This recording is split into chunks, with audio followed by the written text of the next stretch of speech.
The quiet before the storm. The stars above Helion 9 shimmered coldly, unaware of the sorrow blooming beneath their eternal gaze.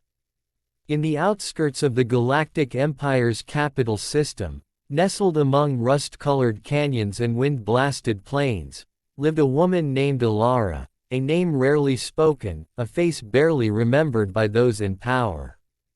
To most, she was just another war widow, a statistic. But to those who knew better, she was once a whisper of legend. A phantom. Alara had spent years in hiding, raising her son in silence, far from the eyes of the empire that had already taken everything else from her. They had stolen her husband in a purge. A scientist, brilliant, outspoken, and defiant. Then they'd come for her records, erasing her name, her work, her future. She was supposed to be dead, just like him. But she wasn't. Not entirely. Her son, Kale, had just turned 10 when the unmarked shuttle landed near their canyon. No insignia. No warning. Just a dust storm that carried soldiers down like vultures. Alara had known this day would come.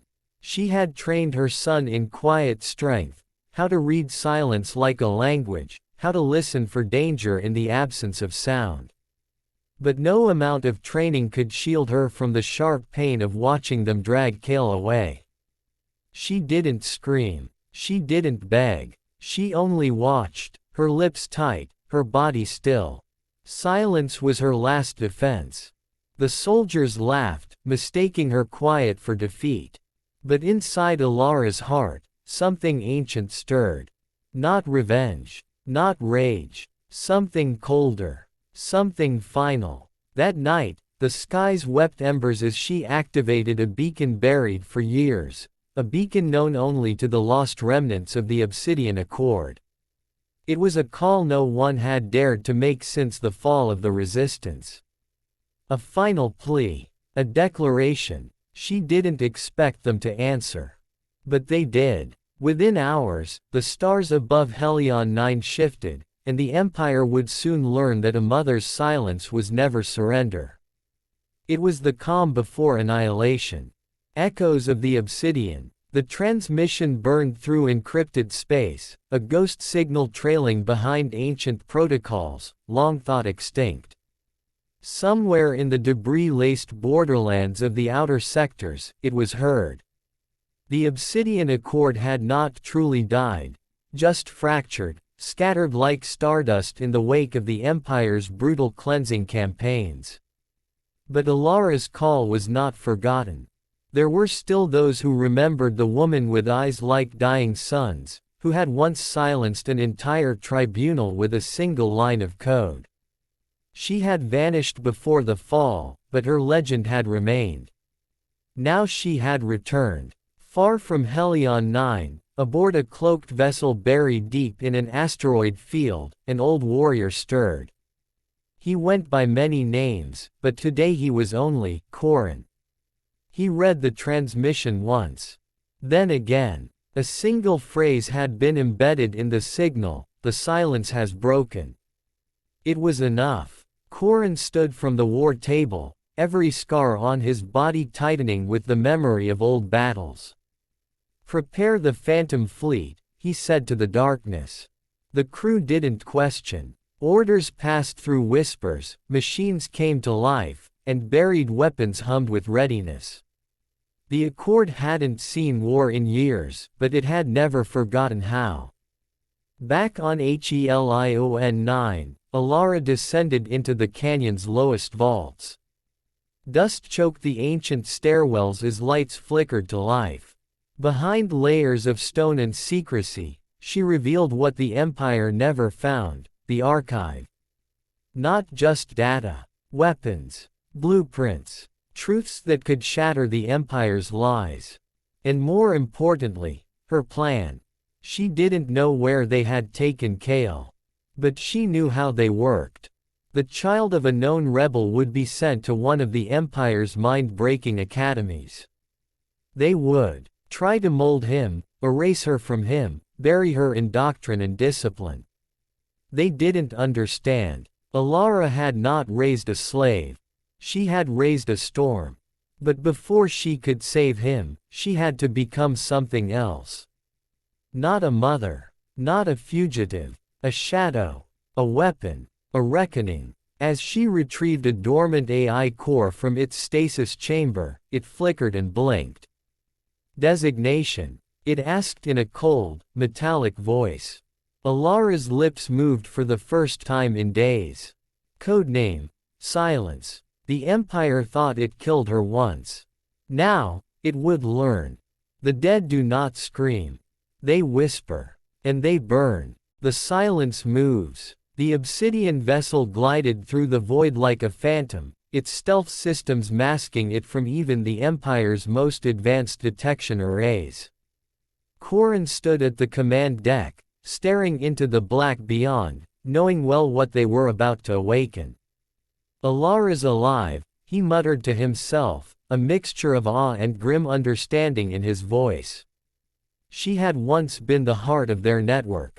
The architect behind silent infiltration, the ghost code that disabled entire fleets. And now, she was calling them again. Not for herself, no, never for herself. For her child. Corrin knew what that meant. This wasn't just vengeance. It was obliteration. He activated the holomap. A red sector blinked, Sector 17 Beta, the Empire's Reformation compound, where political threats were reprogrammed or destroyed. It was where Kale would be. We'll strike in 3 phases, Corrin announced. But the key is her.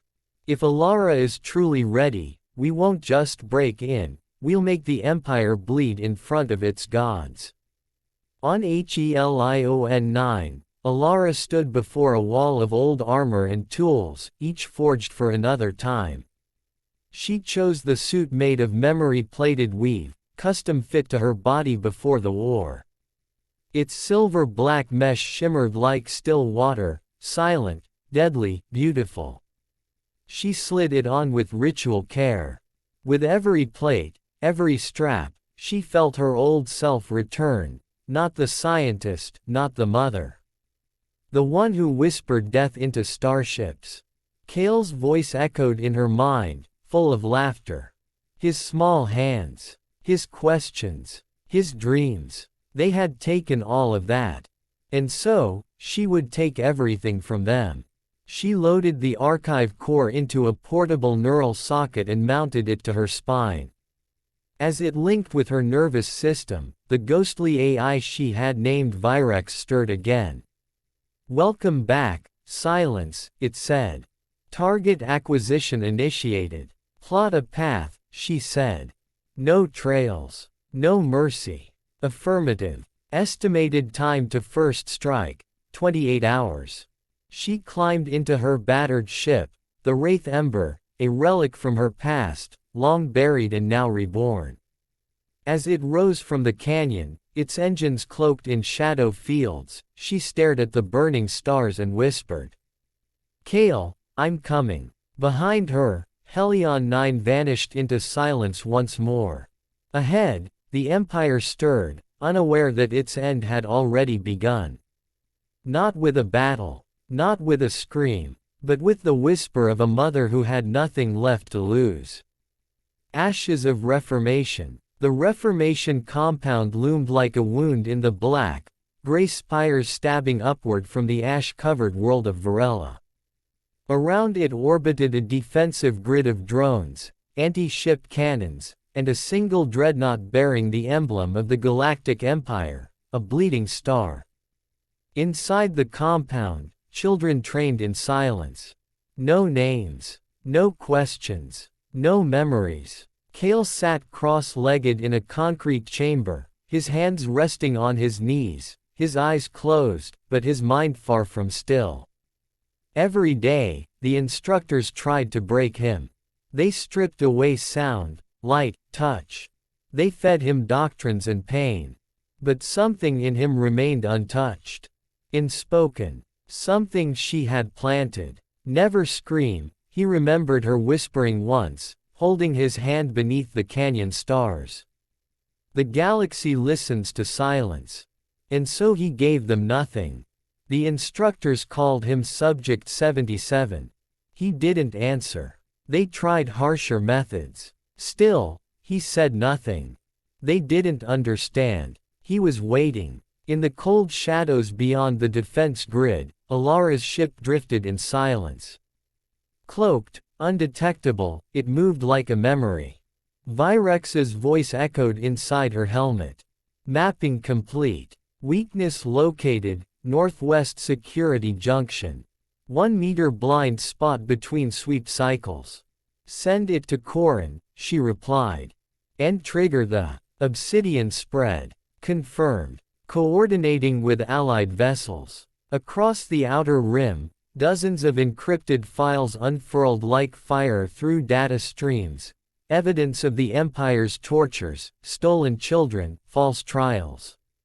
They spread like wildfire, finding their way into resistance cells, civilian networks, even a few brave Imperial defectors. And as the world watched, Alara moved. She pierced the grid during the blind sweep. Dropped to the surface like a blade. No one saw her coming. No one heard the scream of the guard whose throat she slit in the control tower. Inside the compound, alarms began to flicker. Doors locked. Protocols activated. But it was already too late. Kale lifted his head. Somewhere distant, the silence had shifted. Something familiar. A rhythm in the tremors. Footsteps. The door to his chamber hissed open. A figure stepped through, clad in shadow-forged armor. She didn't speak. He didn't move. But when their eyes met, Kale smiled for the first time in months. "Mom," he whispered. And for the first time in years, Alara broke her silence. "Let's go home." Behind them, the alarms died. Ahead of them, the Empire began to crumble. Dreadnought rising. Above Varela, the Empire's dreadnought, vigilant star, awakened like a beast disturbed. Its sensors detected an anomaly on the surface, and within moments, High Command was alerted. Unidentified breach at Reformation Compound, the officer reported, sweat glistening on his brow. Someone penetrated the grid. The commander of the Vigilant Star, Admiral Routh, turned slowly from the viewing deck. "Impossible. That facility is a black site. No one knows it exists." The officer hesitated. "The breach profile matches Obsidian Accord protocols." Routh's eyes narrowed. He remembered those days. The shadows. The rebellion. The woman they never caught. "Silence," he muttered. "She's alive." "Orders, sir." He turned back to the stars. "Burn the site. If we can't recover it, we erase it." On the surface, Alara guided Kale through narrow maintenance shafts, using the blueprints embedded in her neural HUD. Behind them, flames rose from the barracks. She'd triggered the fuel lines before extraction. No survivors. No captors. No more reformation. Kale clung to her tightly as they moved. He hadn't spoken another word since her arrival. He didn't need to. Then the ground shook. She paused. Her helmet fed her an alert. "Orbital cannon charging," Virex warned. "Target. Surface compound. They're going to wipe it," Alara growled. "Even if it kills their own." A cold rage pulsed through her. She activated her comm. "Corin, they're moving to erase us." His voice came sharp and focused. "We're already in range. Hold them off. Give us 20 seconds. She looked down at Kale. "Can you run?" He nodded. They broke into the open air just as the clouds parted, revealing the burning eye of the Vigilant Star's main cannon, glowing red. Then, from the blackness of space, 100 flickers emerged, ships with no transponders, painted with no flags. The Phantom Fleet had arrived. Missiles rained down like fury. Particle cannons screamed. The dreadnought's shields flared and buckled as obsidian fighters swarmed it like locusts. Alara covered Kale as the shockwave hit. Debris rained across the field. A massive wing tore through a tower behind them, missing them by inches. Extraction window. 30 seconds, Virex reported. Alara. Corin's voice crackled. Get out now. We've disabled their main cannon. She rose, blood on her cheek, and lifted Kale into her arms. The Wraith Ember swooped in low, its hull scorched, its belly hatch open. They leapt aboard as it climbed skyward, twisting between fire and ruin. Below them, the Reformation compound burned. Above, the dreadnought reeled. And in the center of it all, a mother held her child. The galaxy would remember this silence. Because in it, the Empire had screamed.